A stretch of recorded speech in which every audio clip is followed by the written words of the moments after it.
What's going on, everybody? Welcome back to the channel. This is Omar Almodovar here with Elite Recruits. Today, we have a very special video for you guys. We're sitting down with one of our former athletes to talk about his crazy recruiting journey, what he's learned so far, and just talk about his experience in the program. So go ahead, take it away. Tell him your name, where you're from, what position you play, and where you were at when we first connected.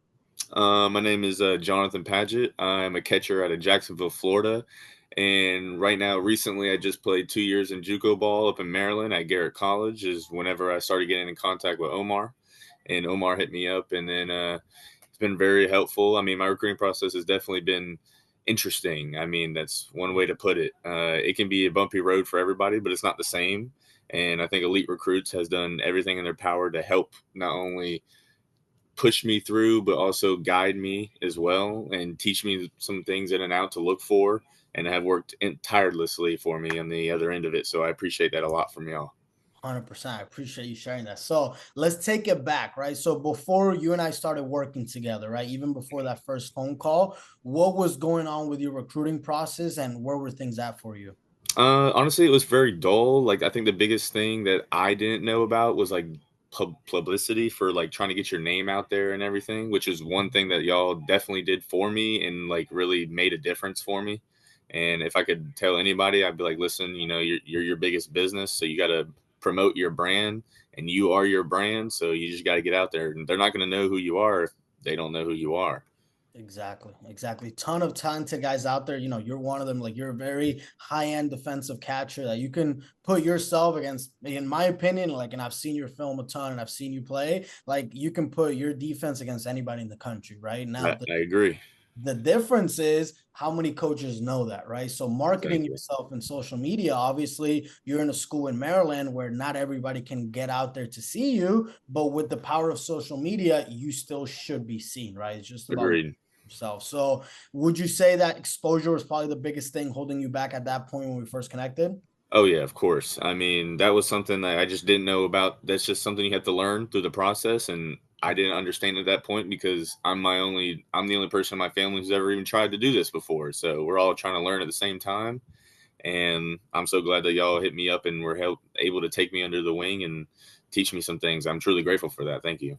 100%. Appreciate you, man. So once we got started, right? I remember that first phone call. Obviously, you being a highly motivated guy to play at the next level and doing whatever it took to get there. We talked about your goals, right? We put Mhm. together a game plan to help you get there. Talk a little bit for you about how important it was to, like actually have a game plan and have guidance instead of just trying to figure it out on your own. I mean, basically, it's like, taking a shot in the dark. Like, I mean, if you don't have like goals to set or have a direct like goal that you're trying to like obtain, like you're not going to know, you're just shooting blindly. You're not going to have nothing's really going to happen for you. You may hit, but it just may not fall the way you want it to. But I think the biggest thing that y'all did was able to help me put up realistic goals and look for goals, like the right goals to look for. Everybody wants to get drafted, everybody wants to go D1, but there's a big misconception of like how you can do that, and Exactly. you got to know how to do so. And Exactly. that was my biggest problem.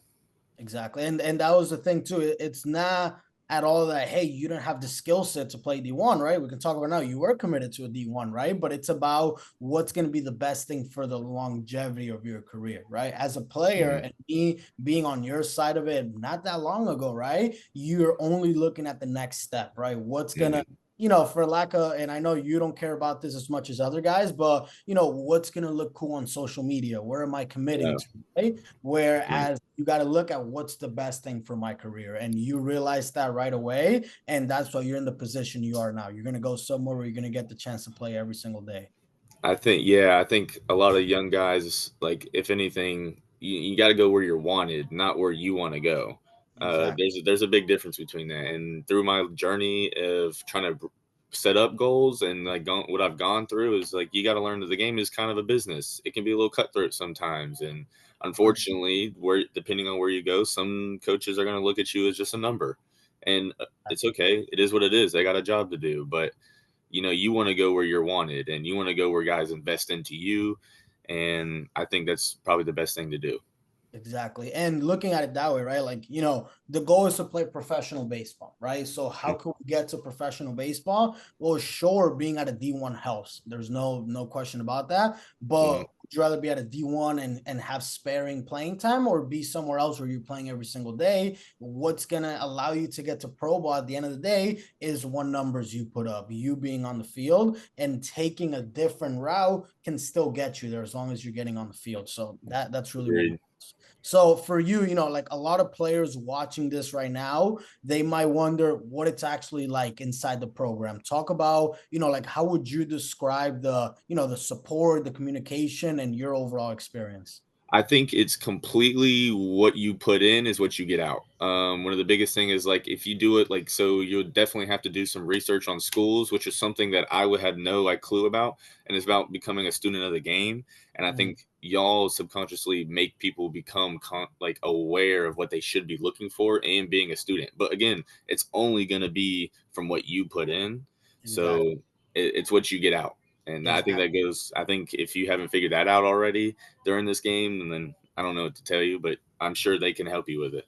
Exactly. And that's funny enough that like you say that, because I always say that from the very beginning, from the very first phone call, right? There's going to be a lot of people out there that, they want your money. So they're going to promise you everything. They're like, oh, just go focus on your season and relax, and I'm going to do everything for you. I tell you the opposite. Like, look, I'm going to help you, but it's your career, right? We played the same Yeah, position. I can't turn back time and go play for you, right? But I've right. gotten to a high level. I can help you get there. The effort has to come from you, though. The more I get effort it. I see you put in, the more I'm going to be motivated to help you because I see you want it for yourself. So that's Completely perfect. agree. So let me ask you this. For you, at the first time we connected, obviously we had a good conversation, but were you unsure about, working with somebody online that you had never met before, or paying for recruiting help? And, like what changed your mind? Yeah, it's always a little unsettling because again, you're worried about people trying to scam you. If you have any common sense, you're gonna be worried about where you're trying to invest your money in, which as you should. But I think the biggest thing for me was that like I don't know, it just for me, I'm a religious man. To me, I felt like that's what I was supposed to do. I had a connection with that and was like a shot in the dark. And I just took a chance. I had some faith, and you know, Look at y'all us pulled now. through. Yes. Little leap, had a little leap of faith. That's all it Yeah. was. Look at us now. But so if somebody's watching this, right, and they're about to go into the recruiting process, or they're going through the recruiting process right now, and they're still on the fence about, taking that leap of faith and working with me, what would you tell them? I think the fact that if you are in a state of which you have to consider getting a recruiter or not lets me know that you probably don't get exposed enough and is definitely a good chance to take a shot with elite recruits because I promise you it won't disappoint because I was in a place of where I had no options, didn't know what to do. I had the talent, just didn't know where to put it. And I think elite recruits is definitely somewhere I would always put it 100% down Yes, every sir. I time. appreciate you. So let me ask you this. Now coming on the other side of a long journey, right? A lot of ups and downs. You still had a great season. You did your thing, right? What's the biggest piece of advice that you would give to a player that's about to step into what you just went through? Um, be resilient, I guess. That'd be my biggest thing. And be conscious of what you are trying to accomplish with your recruiting process. So, I mean, like everybody wants to go D1, right? Like that's the goal. But you got to understand sometimes like there's good ball in every level. Like Mhm. you just have to get rid of the pride. You have to leave pride to the side and you have to look for what's best for you, for all the goals that you want financially, just location wise and everything like that. So I think those are a lot of things to just be aware of and then to just play as hard as you can and do the best you can. 100%. A lot of what you said or in the first half of that, like it's very mature, right? That's not something that a lot of players go into the recruiting process thinking. Again, everybody thinks of the big logo, but as you start becoming more aware, then you start learning those things, and that's what actually ends up mattering more than what logo you put on your social media. So yeah, Agreed. now you're headed off to Kentucky State here in a couple weeks. Hopefully, have a great season and win a SIAC championship. I'm Hmm. not a betting man, but I would bet that you're going to win some awards at the end of the year. If anybody wants to, follow your journey or maybe reach out for advice, where can guys find you on social media? I have it on my Instagram. It's jpadge Padge, and then 22, and then on Twitter it's Jonathan PA, and then I think it's 222. So